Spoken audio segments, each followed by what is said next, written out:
Hello students, welcome to my YouTube channel the commerce click. तो आज हम शुरू करने जा रहे हैं अपना एक नया चैप्टर जिसका नाम है कैश बुक। ठीक है, कैश बुक क्या होता है, नाम से ही पता लग रहा है बच्चों, एक ऐसी बुक जिसमें हम क्या करते हैं, सिर्फ और सिर्फ कैश की ट्रांजेक्शन्स को रिकॉर्ड करते हैं। ठीक है, तो सबसे पहले मेन बात आपने ये ध्यान रखनी है कि कई बार वो क्वेश्चन में आपको कंफ्यूज करने के लिए उधार की एंट्री भी डाल देती है। ठीक है, तो आपने बट कैश बुक में जो हमारी उधार की एंट्री होती है, क्रेडिट परचेज की, क्रेडिट सेल की, वो रिकॉर्ड नहीं करनी है। ठीक है, तो कैश बुक सिर्फ किसके लिए बनाई जाती है, कैश रिसिप्ट और कैश पेमेंट के लिए बनाई जाती है। तो कैश बुक से हमें पता लगता है कि कहाँ कहाँ से हमें पैसा कितना आया है और कहाँ कहाँ हमने पैसा जो है पे किया है, पेमेंट गई है हमारी और कितनी गई है।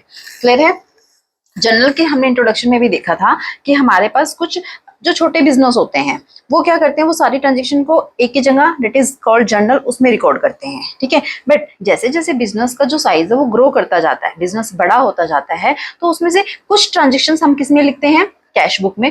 और इसके साथ साथ वो कुछ और बुक्स भी बनाते हैं, like purchase book, cell book, purchase turn, cell return. ठीक है, वो सारी बुक्स होती हैं वो सब्सिडीज बुक्स कहलाती हैं। क्लियर है। तो जैसे कैश की एंट्री जितनी होंगी कहाँ लिखी जाएंगी, कैश बुक में। जो अब परचेज बुक में क्या लिखा जाएगा, जो आपने गुड्स क्रेडिट में परचेज की होंगी वो जाएंगी। ऐसे ही सेल बुक बनती है, सेल रिटर्न, परचेज टर्न। कि नंबर ऑफ बुक्स जो है वो डिपेंड करता है कि बिजनेसमैन कौन सी रखेगा उसकी नीड के अकॉर्डिंग। क्लियर है कि जिस बिजनेसमैन को जैसी रिक्वायरमेंट लगती है वो अपनी नीड और अपनी रिक्वायरमेंट के अकॉर्डिंग जो है बुक्स को मेंटेन करता है। तो आज इस चैप्टर में हम स्टडी करेंगे अपनी कैश बुक को। क्लियर है। कैश बुक समझ आ गई, एक ऐसी बुक जिसमें हम क्या करते हैं, सिर्फ कैश की ट्रांजेक्शन्स रिकॉर्ड करते हैं। कैश अगर आपने रिसीव करी है, ठीक है, कैश रिसिप्ट यानी कि, और पेमेंट्स, कैश में जो आपने पेमेंट की है वो आप क्या करते हो, कैश बुक में रिकॉर्ड करते हो। क्लियर है। तो अगर वो कंफ्यूजन के लिए क्वेश्चन में उधार की एंट्री डाल देते हैं, ठीक है, तो आपने वो उधार की एंट्री को छोड़ देना है। ऐसा नहीं होता कि क्वेश्चन में जितने भी आपको ट्रांजेक्शन्स लिखी हो सभी आपने रिकॉर्ड करनी है। वो आपने सिर्फ चेक करना है कि या तो उसमें कैश आपके पास आनी चाहिए या आपने कैश पे की होनी चाहिए। इन दोनों में से अगर कोई भी एक एस्पेक्ट आपकी ट्रांजेक्शन इफेक्ट कर रही है, कैश यानी कि रिसिप्ट या कैश पेमेंट, तो आपने उसको अपनी कैश बुक में रिकॉर्ड करना है। क्लियर है ये कॉन्सेप्ट। अब कैश बुक के टाइप्स होते हैं। ठीक है, अलग अलग टाइप्स की कैश बुक होती है। एक हमारे पास होती है सिंगल कॉलम। कौन सी होती है, single column cash book. Clear है। ये सब जब हम प्रैक्टिकल क्वेश्चंस करेंगे तब आपको क्लियर हो जाएगा कि सिंगल कॉलम में क्या होता है, डबल कॉलम में क्या होता है। ठीक है, इसी तरह ट्रिपल कॉलम होता है। ठीक है, एक हमारे पास पैटी कैश बुक होती है। ये डिफरेंट टाइप की हमारे पास कैश बुक होती है।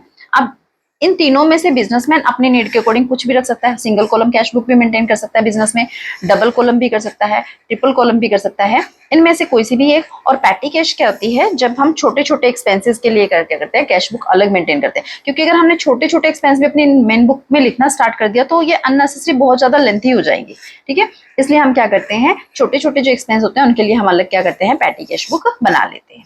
क्लियर है टाइप्स। अब इसका फॉर्मेट। ठीक है, फॉर्मेट क्या होता है बच्चों, कैश बुक टी फॉर्म में बनती है। ठीक है, कौन सी फॉर्म में बनती है, टी फॉर्म में बनती है। यानी कि आपकी अगर ये कैश बुक यहाँ बनाना चाहे हम तो ये टी फॉर्म में बनेगी। ठीक है, आपका जो लेफ्ट हैंड है वो क्या बनेगा, आपका क्रेडिट साइड, और राइट हैंड आप पे क्या होगा, क्रेडिट साइड होगा। यहाँ लिखा जाएगा cash book. Clear. Debit, credit. अब जितने कॉलम आपके इस साइड होंगे उतने ही कॉलम आपके इस साइड होंगे। कॉलम आपको जर्नल में याद होंगे। ठीक है बेटा, इसमें ना कोई कंफ्यूजन नहीं होती कि हाँ इतने सारे फॉर्मेट है हम लर्न कैसे करेंगे। ये सब एक दूसरे से कनेक्टेड होते हैं और आपने लॉजिक याद रखना है कि हमने इसमें कॉलम कौन से बना रहे हैं और क्यों बना रहे हैं। ठीक है, तो कैश बुक में जितने आपने जर्नल में किए थे, ठीक है, जर्नल में हमने एक ही फॉर्मेट बनता है, वो टी फॉर्म में नहीं बनता, बट जो भी आपने जर्नल में याद किया था, डेट, पर्टिकुलर, एलएफ, डेबिट और क्रेडिट, उसमें दो अमाउंट है, इसमें अलग अलग है डेबिट और क्रेडिट, तो एक अमाउंट इधर आ जाएगा, एक अमाउंट इधर आ जाएगा। ठीक है, और इसके साथ साथ क्योंकि इसमें जनरल तो नहीं बनता, सीधा डायरेक्ट हमारे पास ये जो ट्रांजेक्शन आ रही है वो कहाँ से आ रही है, वाउचर से आ रही है, तो उस वाउचर का नंबर भी लिखा जाता है। क्लियर है। तो इस तरफ हमारे जो कॉलम होते हैं, पहला हमारा कॉलम होता है डेट का, उसके बाद हमारा कॉलम होता है पर्टिकुलर्स का। ठीक है, क्लियर। उसके बाद हमारा वाउचर नंबर, क्योंकि हमारा इस केस में जनरल नहीं बन रहा तो ये जो ट्रांजेक्शन आ रही है वो कौन से वाउचर से आ रही है उस वाउचर का नंबर लिखा जाता है। फिर एलएफ, LF को पता है, जनरल में होता है लेजर वैल्यू, कि ये जो यहाँ पर हम अकाउंट लिखेंगे दूसरा, वो लेजर में किस पेज नंबर पर मिलेगा आपको, उसका पेज नंबर लिखना होता है। तो यहाँ पर आपके क्वेश्चंस में अभी ये ब्लैंक छूटते हैं दोनों कॉलम पर, बनाने कंपलसरी है क्योंकि ये फॉर्मेट है। और यहाँ पर आपका क्या आ जाता है, अमाउंट का। क्लियर है, डेट, पर्टिकुलर, LF, अमाउंट, ये आपने जनरल में भी कर रखा था, अमाउंट दो होते थे तो हमने यहाँ पर डेबिट क्रेडिट ले गया इसलिए आ गया। एक इसमें एक्स्ट्रा कॉलम कौन सा जुड़ा है बच्चों, सिर्फ वाउचर नंबर। रीजन भी क्योंकि इसमें जनरल नहीं बनाया जाता और आपके वाउचर से सीधी जो ट्रांजेक्शन है वो कैश बुक में रिकॉर्ड की जाती है। तो उस वाउचर का नंबर क्या है जहां से वो ट्रांजेक्शन आई है, वो वाउचर नंबर लिखने के लिए हम इसका कॉलम क्रिएट करते हैं। क्लियर है, अब यही सारे कॉलम आपके क्रेडिट में आ जाएंगे। डेट में आपकी डेट लिखी जाएगी, उसके बाद पर्टिकुलर में आपके एस्पेक्ट लिखे जाते हैं, वाउचर नंबर में वाउचर का नंबर, LF लेजर वैल्यू, और नेक्स्ट आपका अमाउंट। क्लियर है, तो जितने कॉलम आपके डेबिट में उतने ही कॉलम आपके क्या होंगे, क्रेडिट में होंगे।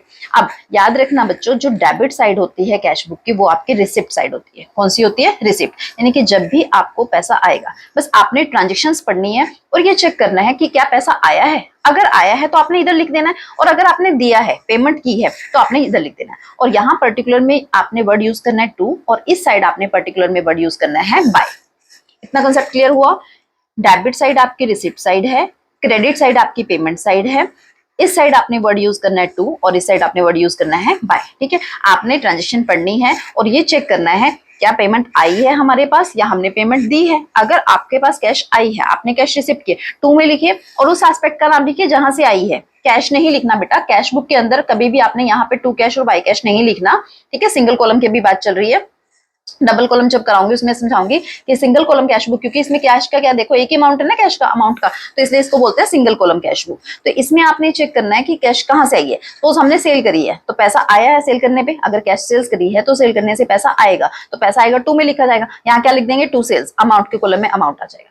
ठीक है, आपने फर्नीचर परचेज किया है, अगर आप फर्नीचर परचेज करोगे तो कैश क्या करोगे, पे करोगे, यहाँ से पेमेंट यहाँ से लिखनी है, तो बाय क्या लिख दोगे, फर्नीचर, अमाउंट के कॉलम में अमाउंट।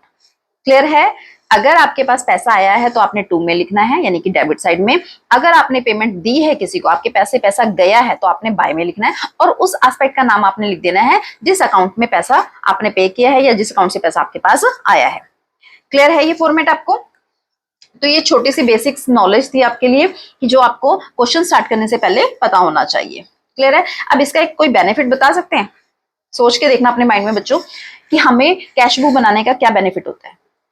कैश बुक बनाने का एक बेनिफिट क्या होता है कि हमें हर समय अपना पता होता है कि हमारे पास कितनी कैश आई है और कितनी कैश हमने दी है, और नेट बैलेंस हमारे पास कितना पड़ा है। यानी कि कैश का बैलेंस हम कभी भी चेक कर सकते हैं कि हमारी बुक जितनी हमारे पास बोल रही है कि कैश है, क्या उतनी हमारे पास कैश एक्चुअल में है, कैश इन हैंड है या नहीं है, तो वो हम कभी भी चेक कर सकते हैं। तो हमारी रिसिप्ट, टोटल रिसिप्ट और टोटल पेमेंट हम जब चाहे तब हम कैलकुलेट कर सकते हैं और अपने कैश का बैलेंस जो है चेक कर सकते हैं। क्लियर है, तो चलिए इसको आप समझते हैं एक क्वेश्चन से। इसमें हम एक क्वेश्चन करते हैं, ये है आपका क्वेश्चन। इसमें इससे हम देखेंगे आज सिंगल कॉलम कैश बुक बनाना, कि हम कैसे सिंगल कॉलम कैश बुक को प्रिपेयर करते हैं। क्वेश्चन रीड कीजिए, enter the following transactions in a single column cash book. ठीक है, सिंगल कॉलम कैश बुक में हमने क्या करनी है, ट्रांजेक्शंस को रिकॉर्ड करना है। 2025 मार्च 1 commenced business with cash ₹2 lakh. कि हमने क्या किया है, बिजनेस स्टार्ट किया है 2 लाख रुपए से। तो सोचकर देखो, जब बिजनेस स्टार्ट करते हैं कैश आती है जाती है, अकाउंटिंग क्वेश्चन में किया था ना कि बिजनेस अगर स्टार्ट करते हैं तो क्या होता है, कैश आती है। ठीक है, ये कैश बुक का फॉर्मेट बच्चों क्लियर अभी समझाया था। Cash book, this side is debit side और this side is credit side. Date, particulars, voucher number, ledger value, amount. Same date, particulars, voucher number, ledger value, amount. Clear है, इस side हमने to word use करना है और इस side हमने by word use करना है। तो स्टार्ट करते हैं अपनी पहली ट्रांजेक्शन से। फर्स्ट हमने जो अभी रीड की है sorry 2025 March 1 commenced business with cash ₹2 lakh. तो हमारे जब बिजनेस स्टार्ट करते हैं तो 2 लाख रुपए हमारी क्या है, आई है। तो जब आती है तो हमने किस साइड लिखना है, अपने इस साइड। तो सबसे पहले क्या लिखिए, अपना ईयर लिखिए 2025, फिर डेट लिखिए मार्च 1। क्लियर, यहाँ हमने स्टार्टिंग जब भी करनी है किससे करनी है, टू से। अब टू में हमने वो लिखना है जिस अकाउंट से पैसा आया है। किस लिए पैसा आया हमारे पास, कैपिटल से, क्योंकि जब बिजनेस स्टार्ट करते हैं तो एक अकाउंट कैश होता है और दूसरा क्या होता है, कैपिटल। तो यहाँ क्या लिखा जाएगा, टू कैपिटल अकाउंट। क्लियर, जितना अमाउंट, कितना अमाउंट आया 2 लाख, तो अमाउंट के कॉलम में लिख दीजिए 2 लाख। ये आपकी फर्स्ट ट्रांजेक्शन हो गई है। क्लियर। सेकंड पढ़ते हैं। मार्च 2 को बाउट गुड्स फॉर कैश, आपने कैश में गुड्स परचेज करी है 84,000 रुपीज की। तो जब गुड्स परचेज करेंगे पैसा आएगा कि जाएगा? जाएगा। तो इस साइड लिखेंगे, ठीक है, 2025 मार्च 2। इस साइड वर्ड यूज करना है बाय। और किस लिए पैसा गया है? जब गुड्स परचेज करते हैं तो उसके लिए क्या वर्ड यूज करते हैं? Purchases account. Purchases account. जितना पैसा गया है 84,000। Clear. Next, March 5 sold goods for cash ₹65,500। आपने कैश में गुड्स बेची हैं, तो जब हम सेल करते हैं तो हमारे पास पैसा आता है। जब आएगा तो आपने इस साइड लिखना है। 2 में किस वजह से आया? सेल्स अकाउंट से आया। जितना है 65,500। Clear. Next, March 13 paid to Rohit. हमने मार्च 13 को रोहित को पे किए हैं ₹90,000। तो पेमेंट गई है, हमने पे किए हैं this side March 13 by Rohit 90,000। Clear है। Next, March 15 cash sales. Sales करिए हमने कैश में। डेट लिखेंगे मार्च 15 टू सेल्स अकाउंट। कितने की है? 72,000 की। क्लियर है, इजी है। नेक्स्ट, 18 मार्च को हमने क्या किया है? फर्नीचर परचेज किया है कैश में 40,000 का। जब फर्नीचर परचेज करेंगे तो पैसा जाएगा, इस साइड लिखा जाएगा मार्च 18 बाय फर्नीचर अकाउंट। ठीक है, कितना दिया है हमने? 40,000। नेक्स्ट पढ़ते हैं अपना। 18 तक हो गया हमारा। 20 को हमने वेजेस पे किए 12,800। तो वेजेस दी है तो पैसा गया होगा। किधर लिखेंगे हम? पेमेंट में लिखेंगे मार्च 20। मार्च 20 को क्या किया है? वेजेस पे की है। तो बाय वर्ड से स्टार्ट करते हैं हम। बाय वेजेस अकाउंट कितनी दी है? 12,800। क्लियर। नेक्स्ट पढ़ते हैं अपना। 20 की हो गई हमारे पास। 24 को पेड रेंट। रेंट पे किया हमने 15,000 का। इसमें भी हमारे पास पैसा गया है। तो 24 को मार्च 24 बाय रेंट अकाउंट। ठीक है, 15,000। क्लियर। नेक्स्ट, 26 को रिसीव्ड कमीशन 6600 की हमारे पास कमीशन आई है। तो पैसे आए हैं 2 में लिखा जाएगा मार्च 26। 2 में जहां से पैसा आया कमीशन अकाउंट से आया है, टू कमीशन अकाउंट। ठीक है, कितना अमाउंट आया है? 6600। क्लियर। नेक्स्ट, 28 को विड्रॉ फॉर पर्सनल एक्सपेंस 10,000 के लिए पर्सनल यूज के लिए बिजनेसमैन ने निकाले हैं। ये बिजनेस में से पैसा गया है तो पेमेंट साइड में लिखा जाएगा। ड्राइंग है, पर्सनल यूज के लिए क्या होता है? ड्राइंग वर्ड यूज होता है। तो मार्च 28 बाय ड्राइंग्स अकाउंट। ठीक है, कितना निकाला है? 10,000 रुपीज। नेक्स्ट, 28 का हो गया। 31 मार्च को सैलरी पे की है 8,000 की। तो इसमें भी पैसा गया है मार्च 31 बाय सैलरी अकाउंट। कितनी सैलरी पे की है हमने? 8,000 रुपीज की। क्लियर है, होगी सारी ट्रांजेक्शन्स जितनी हमारे पास है। देखिए सारी ट्रांजेक्शन हमने यहाँ पर लिखी है क्योंकि सारी ट्रांजेक्शन्स में क्या हो रहा था? या तो कैश आ रहा था या फिर कैश जा रहा था। अगर इसमें हमारे पास कोई उधार की ट्रांजेक्शन वो दे देते तो उसको हमने यहाँ नहीं लिखना था। क्लियर है बच्चों? ये आपने सिर्फ क्या करना है, जिसमें कैश आपके पास आती है या कैश आपके पास से जाती है वो ट्रांजेक्शन्स आपने रिकॉर्ड करनी है। जहां जहां से कैश आएगी वो आपने इधर लिखना है और जहां जहां कैश जाएगी वो आपने इस साइड लिखना है। क्लियर है? अब इसके बाद आपने एक छोटा सा काम हो रहा है आपके लिए। क्या करना है? आपने अपना ना दोनों साइडों को टोटल करना है। इस साइड का भी करना है और इस साइड का भी करना है। ठीक है, इसको क्या लिखेंगे? क्या है हमारे पास? ये रिसिप्ट्स हैं, तो ये टोटल रिसिप्ट्स आएगी हमारे पास। ठीक है, ये क्या है? हमारी पेमेंट्स है। तो जब हम इनका टोटल करेंगे तो ये हमारे पास क्या आएगी? टोटल पेमेंट्स आएगी। क्लियर है? जब हम इनका टोटल करेंगे तो ये हमारे पास आएगा 3,44,100। क्लियर? और जब हम इसका टोटल करेंगे इस साइड का तो ये हमारे पास आएगा 2,59,100। 800। क्लियर? अब इससे क्या पता लग रहा है बच्चों, अगर ध्यान से देखो कि हमारे पास जो टोटल रिसिप्ट है, यानी कि हमारे पास पैसा आया है 3,44,100 आया है, और उसमें से हमने पे कितना किया है, 2,59,800 जो हमने पे किया है। अब इसमें से हम ये माइनस करेंगे बच्चों, यहाँ डेट डालनी है आपने लास्ट, जो भी आपको मंथ गिवन होगा, ठीक है, जो भी आपके पास मंथ गिवन हो आपका, चाहे वो मंथ या तो 31 मार्च तक है ट्रांजेक्शन, ठीक है ना, आपकी वो ऐसा कुछ नहीं है कि आपने यहाँ लास्ट डेट होनी चाहिए, आपकी ट्रांजेक्शन मंथ के जिस मर्जी डेट तक हो, यहाँ आपने उस मंथ की लास्ट डेट लिखनी है बस। क्लियर है? जो भी आपको मंथ ऊपर चल रहा होगा उस मंथ की लास्ट डेट आपने यहाँ लिखनी है, उसमें आपने लिखना है हमेशा बाय बैलेंस कैरी डाउन। क्या लिखना है? हमेशा बाय बैलेंस कैरी डाउन। अपनी रिसिप्ट में से पेमेंट को माइनस कीजिए, जो आपके पास बचेगा, यानी कि 84,300 यहाँ पर बैलेंस बचा है। जब इसमें से हम टोटल रिसिप्ट में से टोटल पेमेंट को माइनस करेंगे तो इट विल कम 84,300। अब इसके सामने हमने क्या लिखना है बच्चों?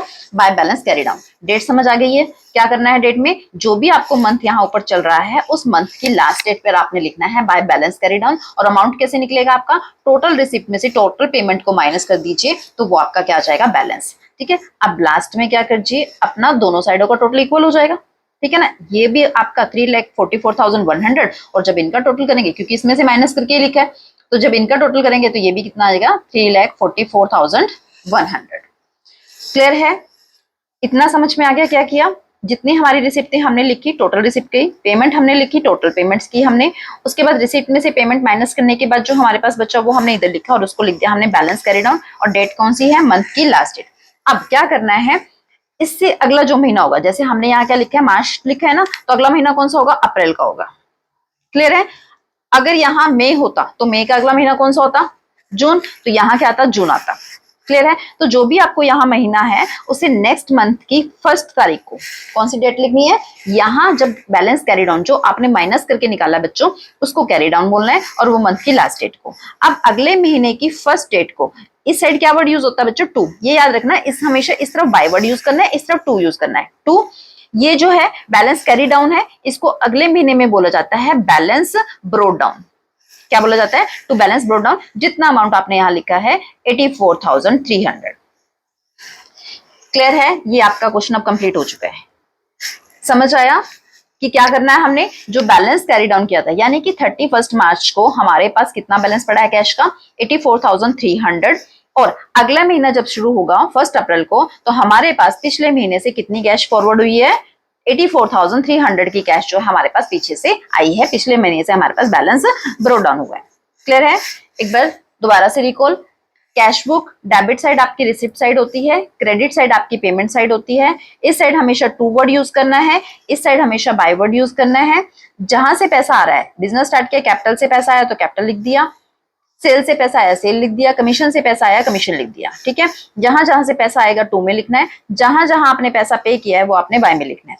लास्ट में दोनों साइडों को टोटल करना है। इस साइड आपकी रिसिप्ट है तो टोटल रिसिप्ट, इस साइड आपकी पेमेंट है तो टोटल पेमेंट। रिसिप्ट में से पेमेंट माइनस करने के बाद जो बचता है that is balance carry down. महीने की लास्ट डेट आपने लिखनी है।